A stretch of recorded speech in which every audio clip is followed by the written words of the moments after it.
Mayambu Thangja Kudingi Revelation Nainabagi Series Sida Amazing Bible Prophecy Minister Taramna Uksari. Nasi Nainagatu topic Asina Revelation 16 Part 2 Last Part 7 plaques. Last 3 plaques Lemhoriba Plague Ahum Koina Mamang the Marine Nakarang Asina Manga Taruk Taret Hapsi Maram the Nainasi episode na Ikoina 36 episode. Han but they could show us on the sea. Sagadalaiba Ipa Ishore Naku Hingai Litana Tagasare Nahana Ikoida Roiba Matam the Hingiba Mishina Kari Darkalai Kari Tarong Togani having Baram the Hana Manjunana Pondo Piva Lari Asida make Shana Idon the Tambiramba Sigdamo Hingai Litana Tagasare Pa Nakit Hawaii Asing Nursing Bidana Revelation as a Vivani Nakit Hawaii Nursing Bitter Kang Aduna Papsalo Nainang Purimu Naki Bible Kimatuna Naki Asumba do you matu in an Hamangbo and view, Taribam including the Snahana board in a view, Tawai Sangbana, hope the in a royal powers in view, Bravo Jesu Christ in the Kurumjari. Amen. Verse Revelation 16 verse 10, 11 Paminasi. And the fifth angel poured out his vial upon the seat of the beast. Mga subasargad aduna mahaki patra adu sa adugi pambal haidarami, and his kingdom was full of darkness. Mahakining toleba haidi sa adugi ning toleba to amambana pik thalami. They know their tongues for pen awabana maram oidana makoigi maya to katakataksiami, and blaspheme the God of heaven because of their pains and their souls. Makoida Lariba Apatpa, Makoigi Anaba, Aduna Maram Oidana Makoina, Sargagi, Ishorbu Tinanglami, and repented not of their deeds. Makoina Toriba Tabak Adugidam Makoina, Puning Homba Late, Haina, verse 16 10 11 high. Masida Koying Ministration of some fifth peg Asina, Haidagadrubze, Sa Haibadi. Roman Catholic system, Masi organization, Asidani, Masi pretty Mapang Kuding the Sando Wall, why the Sando Tuna Lagerni, Maxin the Sandoliba, Mapang Kuding Mata, Hide Pit, Mangasuba, Black Asina Hitagani, Adana Haidaba Matan the Mahaki, Ning Tauleba have the peace Sigi Roman Catholic Church, Leba Sigi Mapang Kuding Makta, Amambana big Tangini, having Amambana big Tangini. Amambasina Maram Moidana, Makoigi, Mayado, Katakataksikani, Amambadanate, verse 16 dice, Makoina shop with Tinangang, Maramdi, Makoi the lady of Cheinakhol pens, Aduga Makoi the lady of Apapa, Makoina lying like a Zupatabung, Pabungam draba, Doctor Singers, Matang Pangungam draba, Isukana draba, a sigma mayam asina, Makoina show Tinangangi. Aduga Pataba, a sea Makoi Matak Haidari being Maram Zekarino, Makoina Pato beginning, Makoina Pritibi, Mapong Kuding the labor mission, the Amamba, Aran Batapitambi, Bagini, Pretib the labor mission when I'm packed over in Hapsi Makoina, Makoi Masana Kangjade, Kanglagasu, Makoi Masana, Emasi Shoigahide, Aduga, Roy the Makoina 11 Habse, Makoina Todi, but Pataba Taba, do the Gimakoi Puning Home Day. A sigma Sena Contam Tiba, Panglagasu, Makoina Puning Home Day. Maramdi Makoigi Papa do the Lashuduna Lakerni, a Koju Pap the Matsu Sankraba Mishina, Pataba Tau with the Haina Kraba Mishina. I coin a Taudiba Patabas and Equa the Pataba than the live in Habse, Masi Kanga Power Puning Hongloy. Schnausing Pataba Mishing in the Serse Masini. Masilere, Aduga, Sumaina, Makoida, Matang Cheinakhol, Equina, a hand the in Anishuba, Suba Marishuba, Mangasuba, Plegase, Haitaba Matanda. Makoina lying Bangam Draba, Laina, pandemic, Mam Lapum, Tabuzik like COVID-19 pandemic hero, a Sigumba Laina like Dam Labum Matanda, Makoina, Patraba Matam Asida, Masigi, Maran Sekanada, Sigini, Ishori mission the Masigi Maran, Kudimas Sigini, Equina, Israel the Sahi Omakai, Long Tadaba Matam Maran Israel, Elijah the Siki, first King. I think is 17, 18 the assumed high. Asida Palibase Elijah na Ahavna Unabalakumatanda, Ahavna Elijah Ubamatam man high. Art thou he that trouble Israel? Israel Awana Talib Senang Tabrana Mahana Mahalsi. ꯑꯗꯨꯒ verse 18ꯗ ꯅꯠꯇꯦ ꯅꯍꯥꯛꯅ ꯅꯈꯣꯏꯅ ꯏꯁꯣꯔꯒꯤ ꯌꯥꯊꯪꯁꯤꯡ ꯊꯨꯒꯥꯏꯕꯗꯒꯤ ꯅꯈꯣꯏꯅ ꯕꯥꯂꯤꯝꯕꯨ ꯅꯨꯃꯤꯠꯀꯤ ꯏꯁꯣꯔꯕꯨ ꯅꯈꯣꯏꯅ ꯈꯨꯔꯨꯝꯕꯗꯒꯤ ꯃꯁꯤ ꯊꯣꯛꯂꯤꯕꯅꯤꯅ ꯍꯥꯏ ꯑꯗꯨꯅ ꯄ꯭ꯔꯤꯊꯤꯕꯤꯗ ꯂꯩꯔꯤꯕ ꯆꯩꯅꯥꯈꯣꯜ ꯈꯨꯗꯤꯡꯃꯛꯀꯤ ꯃꯔꯝꯁꯦ ꯏꯁꯣꯔꯒꯤ ꯃꯤꯁꯤꯡꯗ ꯃꯔꯝ ꯁꯤꯔꯛꯀꯅꯤ ꯃꯔꯝꯗꯤ ꯄ꯭ꯔꯤꯊꯤꯕꯤ ꯄꯨꯝꯅꯃꯛꯅ ꯅꯣꯡꯃꯥꯏꯖꯤꯡ ꯅꯨꯃꯤꯠ ꯑꯁꯤ ꯁꯦꯡꯅ ꯉꯥꯛꯂꯒ ꯃꯤ ꯈꯨꯖꯣꯛ ꯈꯔꯅ ꯏꯁꯣꯔꯅ ꯍꯥꯏꯕꯒꯤ ꯃꯇꯨꯡꯏꯟꯅ ꯃꯔꯤꯁꯨꯕ ꯌꯥꯊꯪ ꯑꯁꯤ ꯉꯥꯛꯇꯨꯅ ꯂꯩ ꯃꯁꯤꯅ ꯃꯔꯝ ꯑꯣꯏꯗꯨꯅ ꯃꯁꯤꯒꯤ ꯂꯥꯏꯅꯥ ꯂꯥꯏꯆꯠꯁꯦ ꯂꯥꯛꯄꯅꯤ ꯍꯥꯏꯕꯒꯤ ꯃꯔꯥꯟꯁꯦ ꯏꯁꯣꯔꯒꯤ ꯃꯤꯁꯤꯡꯗ ꯁꯤꯒꯅꯤ ꯍꯧꯖꯤꯛ ꯍꯧꯖꯤꯛꯁꯨ ꯂꯩꯔꯤꯕ ꯃꯌꯥꯝ ꯑꯁꯦ ꯅꯣꯡꯃꯥꯏꯖꯤꯡ ꯅꯨꯃꯤꯠ ꯉꯥꯛꯇꯕꯗꯒꯤ ꯂꯥꯏꯅꯥ ꯄ꯭ꯂꯦꯛ ꯂꯥꯏꯅꯥ ꯂꯥꯏꯆꯠꯁꯤꯡ ꯑꯁꯦ ꯄꯦꯟꯗꯦꯃꯤꯛ ꯑꯁꯤꯅꯆꯤꯡꯕꯁꯤ ꯂꯥꯛꯏ ꯍꯥꯏꯅ ꯍꯧꯖꯤꯛ ꯃꯔꯥꯟ ꯁꯤꯔꯕꯅꯤ ꯑꯗꯨꯕꯨ ꯄꯨꯝꯅꯃꯛꯀꯤ ꯃꯔꯥꯟꯁꯦ ꯏꯁꯣꯔꯒꯤ ꯃꯤꯁꯤꯡꯗ ꯃꯔꯥꯟ ꯑꯁꯦ ꯁꯤꯒꯅꯤ ꯃꯁꯤꯅꯤ ꯑꯗꯨꯒꯤ ꯃꯇꯨꯡꯗ ꯃꯁꯤ ꯐꯍꯟꯅꯤꯡꯉꯥꯏꯒꯤꯗꯃꯛ ꯀꯔꯤ ꯇꯧꯒꯗꯒꯦ ꯍꯥꯏꯅ ꯃꯈꯣꯏ ꯂꯨꯆꯤꯡ ꯄ꯭ꯔꯤꯊꯤꯕꯤꯗ ꯂꯩꯔꯤꯕ ꯃꯤꯁꯤꯡꯅ ꯈꯟꯅꯕ ꯃꯇꯝꯗ ꯃꯈꯣꯏꯁꯦ ꯃꯥꯡꯍꯟꯗ꯭ꯔꯤꯉꯩ ꯃꯈꯩꯗꯤ ꯄ꯭ꯔꯤꯊꯤꯕꯤꯗꯒꯤ ꯃꯥꯡꯍꯟꯗ꯭ꯔꯤꯕ ꯃꯈꯩꯗꯤ ꯃꯁꯤꯒꯤ ꯂꯥꯏꯅꯥ ꯂꯥꯏꯆꯠꯁꯦ ꯀꯣꯛꯂꯔꯣꯏ ꯍꯥꯏꯒꯅꯤ ꯃꯁꯤ ꯆꯞ ꯃꯥꯟꯅꯩ ꯑꯩꯈꯣꯏꯅ ꯀ꯭ꯋꯤꯟ ꯑꯦꯁꯇꯔꯗ ꯊꯣꯛꯈꯤꯕ ꯋꯥꯔꯤꯗꯣ ꯍꯥꯏꯗꯤ ꯖ꯭ꯌꯨꯁꯤꯡ ꯑꯁꯦ ꯇꯨꯝꯅ ꯃꯥꯡꯍꯟꯅꯤꯡꯉꯥꯏ ꯌꯥꯊꯪ ꯊꯣꯛꯈꯤꯕꯗꯣ ꯑꯍꯤꯡ ꯑꯃꯗ ꯃꯈꯣꯏ ꯂꯣꯏꯅꯤꯡꯉꯥꯏ ꯌꯥꯊꯪ ꯊꯣꯛꯈꯤꯕꯗꯣ ꯑꯗꯨꯒ ꯆꯞ ꯃꯥꯟꯅꯅꯤ ꯍꯥꯏꯔꯤꯕ ꯗꯦꯠ ꯗꯤꯀ꯭ꯔꯤ ꯑꯁꯦ ꯊꯣꯛꯀꯅꯤ ꯑꯗꯨꯅ ꯃꯉꯥꯁꯨꯕ ꯄ꯭ꯂꯦꯛ ꯑꯁꯦ ꯍꯩꯗꯕ ꯃꯇꯝꯗ ꯄ꯭ꯔꯤꯊꯤꯕꯤꯗ ꯂꯩꯔꯤꯕ ꯐꯠꯇꯕ ꯃꯤꯄꯨꯝ ꯈꯨꯗꯤꯡꯃꯛ ꯁꯥꯎꯔꯒꯅꯤ ꯃꯈꯣꯏꯅ ꯏꯁꯣꯔꯒꯤ ꯁꯕꯥꯟ ꯉꯥꯛꯄ ꯃꯤꯁꯤꯡ ꯑꯁꯦ ꯃꯁꯤ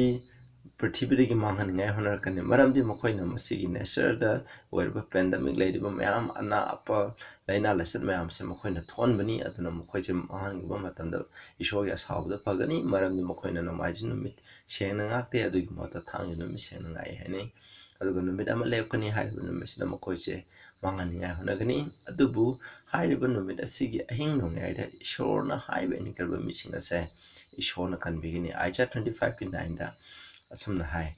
And it shall be said in that day, Lo, this is our God, we have waited for him. He will save us. This is the Lord, we have waited for him. We will be glad and rejoice in his salvation. ꯑꯗꯨ ꯃꯇꯝꯗ ꯍꯥꯏꯒꯅꯤ ꯏꯁꯣꯔꯒꯤ ꯃꯁꯤꯅꯤ ꯑꯩꯈꯣꯏꯅ ꯃꯇꯝ ꯀꯨꯏꯅ ꯉꯥꯏꯖꯈ꯭ꯔꯕ ꯏꯁꯣꯔꯗꯣ ꯃꯍꯥꯛꯅ ꯑꯩꯈꯣꯏꯕꯨ ꯀꯟꯕꯤꯒꯅꯤ ꯃꯍꯥꯛꯅ ꯑꯩꯈꯣꯏꯒꯤ ꯏꯁꯣꯔꯅꯤ ꯑꯩꯈꯣꯏꯅ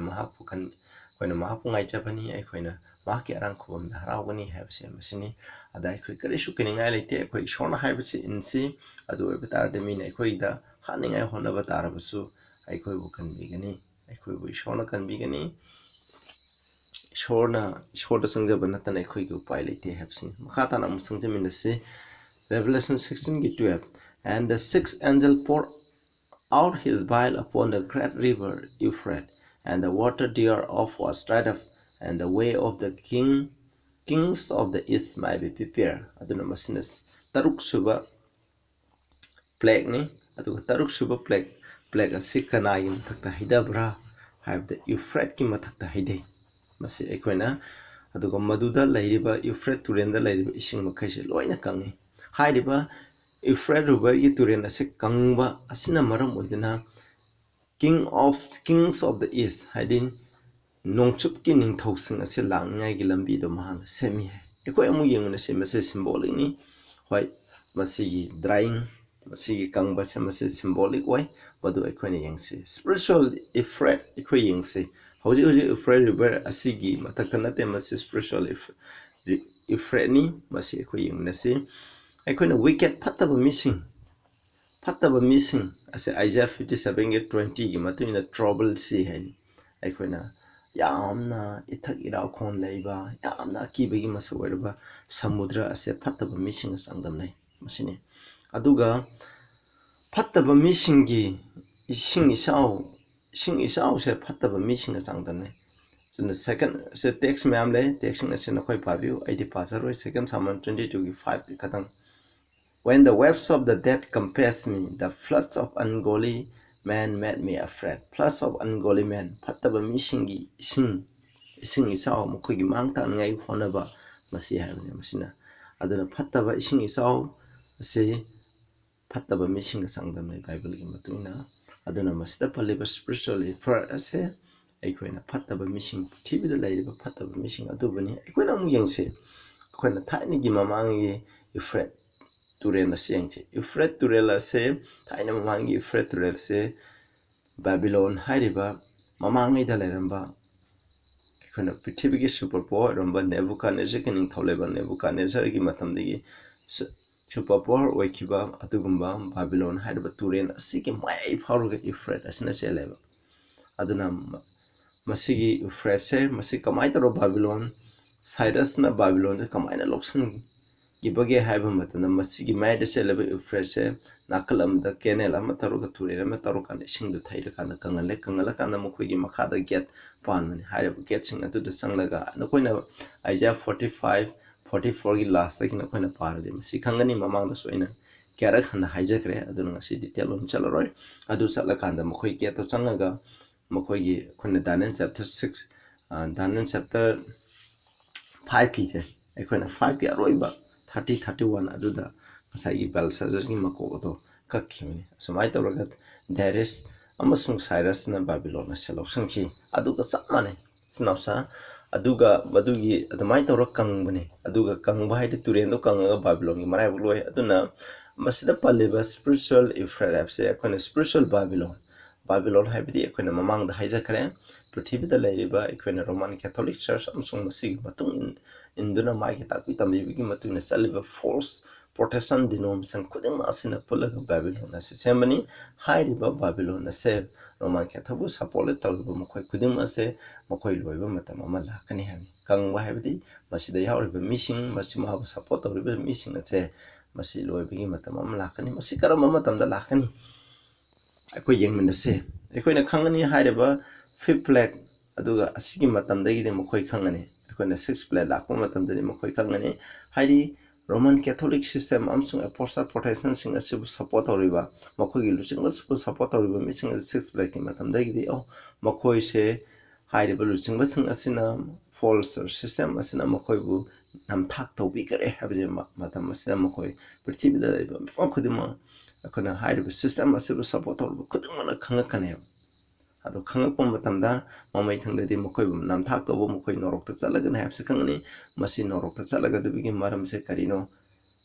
thirakpa matamda masi mokoi na ekoi bu lana takpiba namthak tawbigi ni haibni adu matamda mamai thangdadi mokoi hairiba missing asina Roman Catholic system aduga apostle Protestant gi denomination luchingba singbu support tawriba mokoi na mokoi gi luchingba sing asido onsala aganeba masini ekoi Revelation 17 gi 15 17 dana koina pabiro Paba matamda sida 16 da the 10 horns which thou sawest upon the beast this shall head the whore masi whore the Roman Catholic system buni shall make her desolate and naked shall eat her flesh and burn her with fire mokoi da mai thakne masi kudamok se God had put in their hearts to fulfill his will isogi nam se mapung phan ngai ta ma hari missing ase gi thamoida masi phatta base tawna ngai gi dam pigni masini asmai tawdona lairiba luchingba sing asido onjalakani nakoina ekoibu nam thak tawbibani nakoina ekoibu manganbani haibu tam makoido onsalakani adu onsalakanda masigi system asebu tumna mangankani mokoi luchingba sing hatkini aduga lemhoriba sing aduna koina 7 plague amasung Prabhu Jisuna lakpan anishu asina hatkini masi khudingma asini aduna ekoisu hairiba missing asigi manungda yaudeni ngai gi dama ishorina haiba inba missing adugi manungda yauni ngai gi dama ikoi honase aduga hairiba Euphrates river ase hairi spiritual Babylon aduga Roman Catholic Church masibu support tawruba sing luchingba sing ase hatpa asina maram oidana kari masi kangba Euphrates river na kangba hairi mokoi masan hanaba asindagi kari thokani habda masina Kings of the East ase masigi lambi silang King of the East ase aikoina Prabhuna nishuba lakpa adubane madu masina aikoina 6 place asina Prabhu Jisu Krishna nishuba lakpa ki lambi do masina tharang tawri haibini masida aikoina Kings of the East engse East ase ahan bade engse Israel masa sing Babylon da pukre Babylon da ki kanbi base kanana kambi East da gi haibini East haibidi Revelation 46 ki 1 da gi haibini masi pabiro Isaiah 46 ki 11 da nakoi pabiro aina aigi wain khudima se akoina East da gi lakani habdi Cyrus haibse koina Babylon bu maithiba pikhiba Cyrus de East da gi lakani koina Jerusalem da yengba matana mokoi gi East da gi lakani mokoina kanbi khibani masilare aduga sunrising numithok East haibdi numithok paibani Isaiah 41 ki 25 I have raised one from the north and he shall come from the rising of the sun he shall call upon my name and he shall come upon princes as upon mortar as the potter treadeth the clay prithibida paliba ningthosing ase chapu thugaiba chapu mortar gumna ko mokoi lakani habni masina Cyrus ni aduna medo porsa gi ning thau mokoina prithvi joy thau aduni mokoina joy thau pudum maram aduna ishor gi mising kalibni temple mahan takhi khudum to ma gi makhada mohon sem lebne masine aduga prabhuna ani subala khoje istai gi lai khona Matthew 24 gi sida text me amle na kho yengbiu 24 gi 27 the high. For as the lightning cometh out of the east and shine even unto the west, so shall also the coming of the Son of Man have. Masina palebise Prabhu Jishuna lakje numin koina numit lightning numit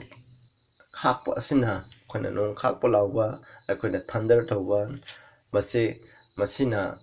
nongpoktagi nongchukta tawbugumna asumna Prabhu na lakani hai aduga sen sairaga chu mase koina sen singadi ishogi dharma chamba missing asen thogum no revelation 1 gi 6 na koina phabiro aduna makhoju kings and saints priests have akhoji ning thoksing oigini hamni masina aduga makhoina su sen sing asina Krista gi singhasana ase makhoina share tawi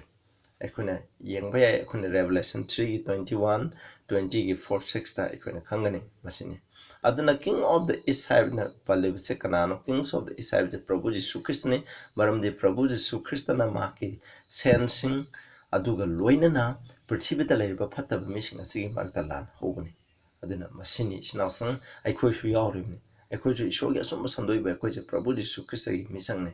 aduna maram aduna masida plural expression tabune plural expression ta waibe Christ na maki sebok sanga maki matung misinga sagodu sanga pullaga masigi lana setawani haibse aikhoina kawum sri aduga Israel gi jangnaba singchum yameba yangnaba yamle Jeremiah 50 gi 41 51 gi 11 20 and akhoina paba matna khangani adumai tawdana ishogi yangnaba soroiba matamda ishogi haiba inba missing remnant church asigi yangnaba singa se yangone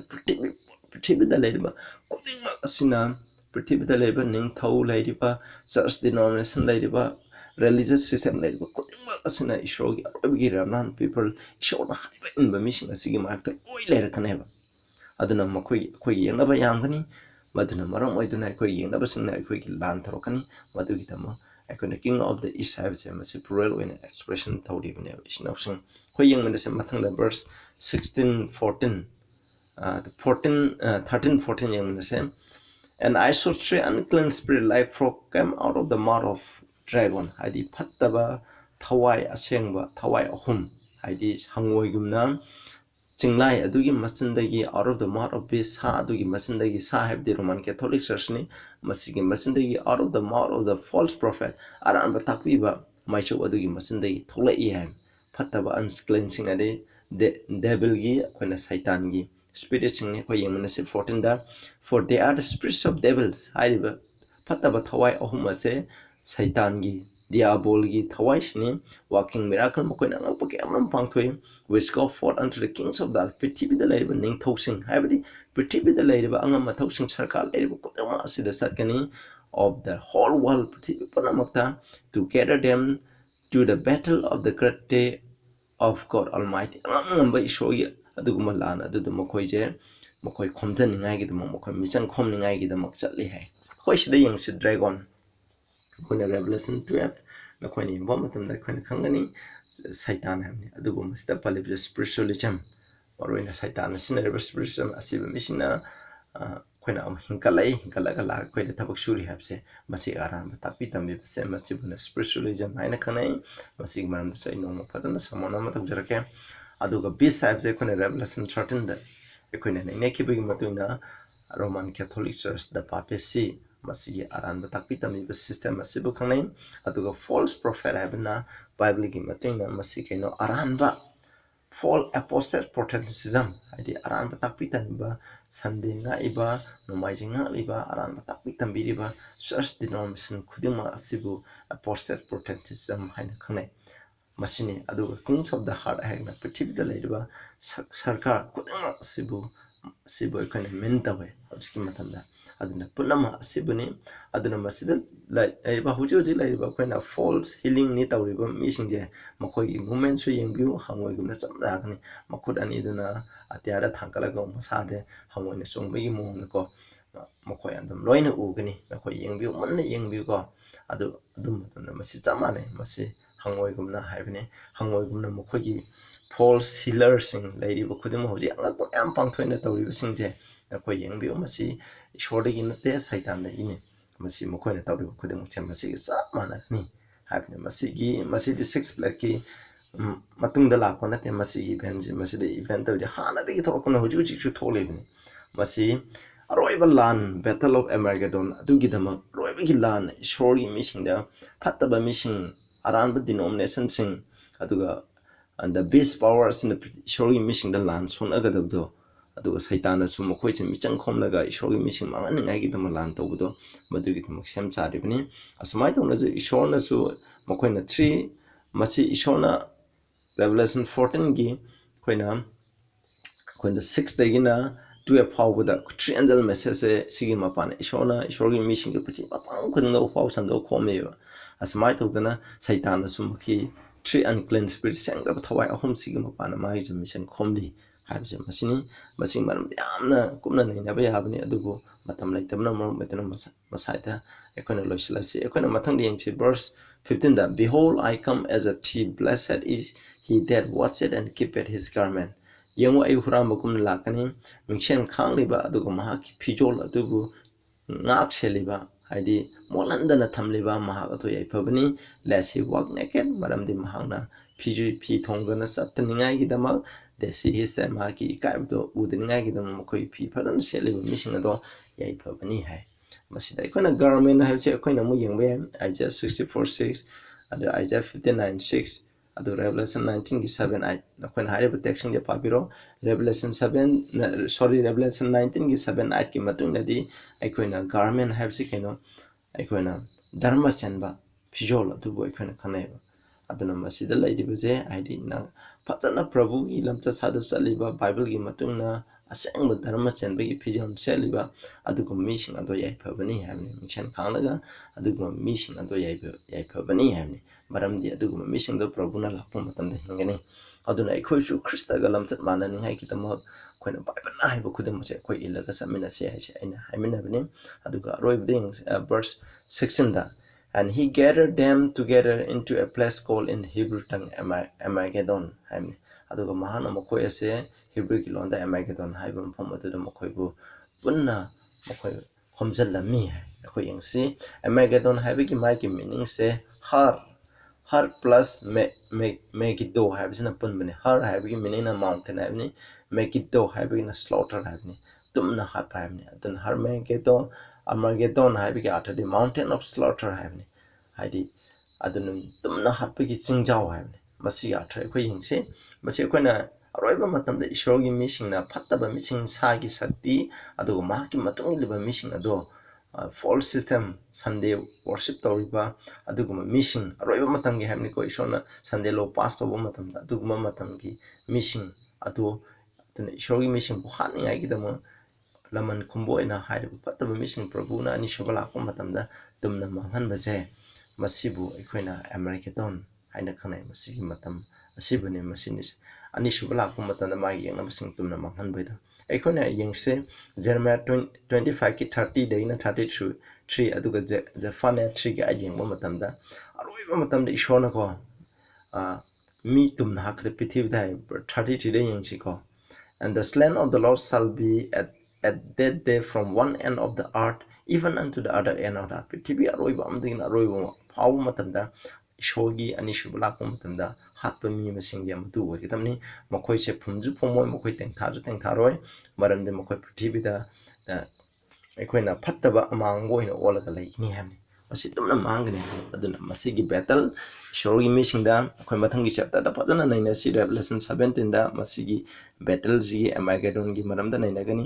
ꯄ꯭ꯔꯤꯊꯤꯕꯤꯗ ꯂꯩꯔꯤꯕ system ꯈꯨꯗꯤꯡꯃꯛꯅ ꯑꯔꯥꯟꯕ ꯄ꯭ꯔꯣꯐꯦꯁꯤꯅ ꯂꯨꯆꯤꯡꯂꯒ ꯄ꯭ꯔꯤꯊꯤꯕꯤꯗ ꯂꯩꯔꯤꯕ ꯑꯦꯅꯤ religion ꯈꯨꯗꯤꯡꯃꯛꯅ ꯏꯁꯣꯔꯒꯤ ꯃꯤꯁꯤꯡꯗ ꯑꯣꯜꯂꯛꯀꯅꯤ ꯃꯗꯨ ꯃꯈꯣꯏꯕꯨ ꯍꯥꯠꯅꯤꯡꯉꯥꯏ ꯍꯣꯠꯅꯔꯛꯀꯅꯤ ꯑꯗꯨ ꯃꯇꯝꯗ ꯏꯁꯣꯔꯒꯤ ꯃꯤꯁꯤꯡꯕꯨ ꯍꯥꯠꯅꯤꯡꯉꯥꯏꯒꯤꯗꯃꯛ ꯍꯥꯠꯄꯒꯤꯗꯃꯛ ꯏꯁꯣꯔꯅ ꯄ꯭ꯔꯚꯨꯅ ꯑꯅꯤꯁꯨꯕ ꯂꯥꯛꯄ ꯃꯇꯝꯗ ꯄ꯭ꯔꯤꯊꯤꯕꯤꯗ ꯂꯩꯕ ꯈꯨꯗꯤꯡꯃꯛꯁꯦ ꯄꯨꯟꯅ ꯃꯥꯡꯍꯟꯒꯅꯤ ꯍꯥꯏꯕꯅꯤ ꯑꯩꯈꯣꯏ ꯌꯦꯡꯁꯤ ꯑꯔꯣꯏꯕ ꯄ꯭ꯂꯦꯛꯇ ꯆꯠꯃꯤꯟꯅꯔꯁꯦ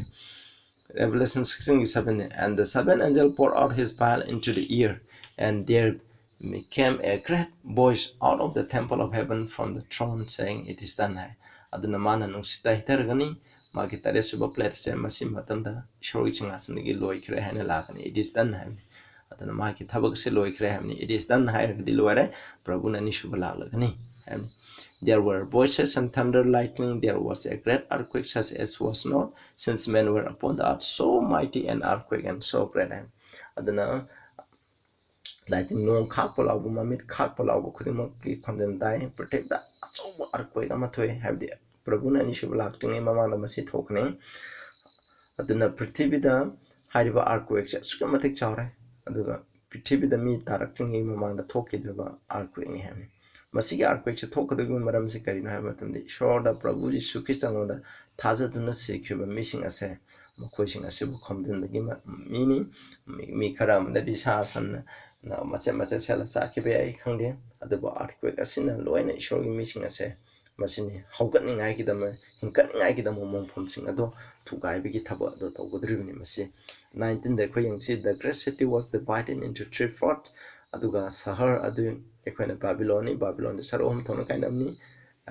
yamna salaroi loislaji ahum thona khaido khani hamni the cities of the nations fell ekhona mathang da ekhona Revelation 19 nainabda khoi pajan nainamne siko three parts of the Babylon gi maramda the great Babylon came in remembrance with Ishwar mamanda ningsingdai to give unto her the cup of the wine of the fierceness of Israel. Ishwar ya samgi cup of the mo the pin ngai dama seven plaques se masini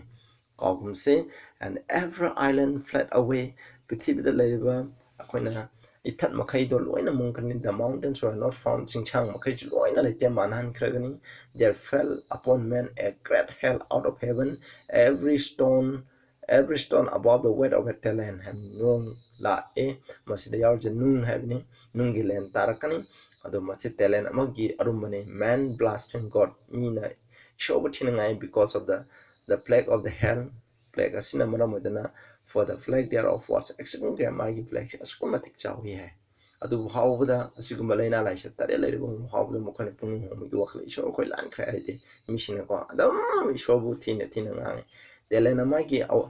amase silver gi organa 45 kg ni aduga lupa gi organa 91 kg masi ikhona cham lawrase masi nung ase 45 kg moki ikhona len asina jaibu matanda prithibida leiba sahar makai tum ikhona mangdebagi jaga laite ikhona chauru check pura dalan makai loina masi plaques na loina thugai ni sina sing masina arobi plani haira Cheinakhol se ishona haibe indaba missing adu pi ngai gi dama ishona pibni kona masi marumdana kona mun pabiu haiba plaque se question phangloige haita de khoi hujik te gi hona ishona haiben ba baibna haiba adu gi matungna khoi chamina se aina mayam tawmina apil tawjeri ishona masi han khangan begi maramdi khoi phangdini ngai ne khoi phangdini ngai gi dama hujik matam lai baibna haiba inse khoi aran bataki tambi begi matungna khoi satkumse baibna haiba adu gi matungna baibna Revelation de Genesis and Revelation power takpiri busing between such a name and apple dori tariba mepung kudemakta ishona mapana idaba bor the pisno the coin hena kangba lairagati on the song biro any Bible question lairagati hangbiro and an the Bible gi matung in another na koi lobi gano Bible gi matung in a workati na koi love you tabiri bukuding tashon board devotion putna tokse sagada lebe pai shro koi play sana aina laisa Cheinakhol mayam asigi maramda nahangna haibe indaba mission nahangna hanjana minung sikya prabhu na khoi gidama cross pangting dun sibidna aikoi bukan ngai gidama kanna honari masida indaba mission atuda ipa pung papta phattabada aran batakpi tambibda thongoi kanchang kharba mission atuda masi nahana thorang to puning hongdaba mission atu thorang to bani haibse khoi khangan biba sigidam thapse khoi tare bu khudima tamasigi Cheinakhol ase phangdaba misa uhenbiu thana por pinabiu prabhu himingda khuramjari amen.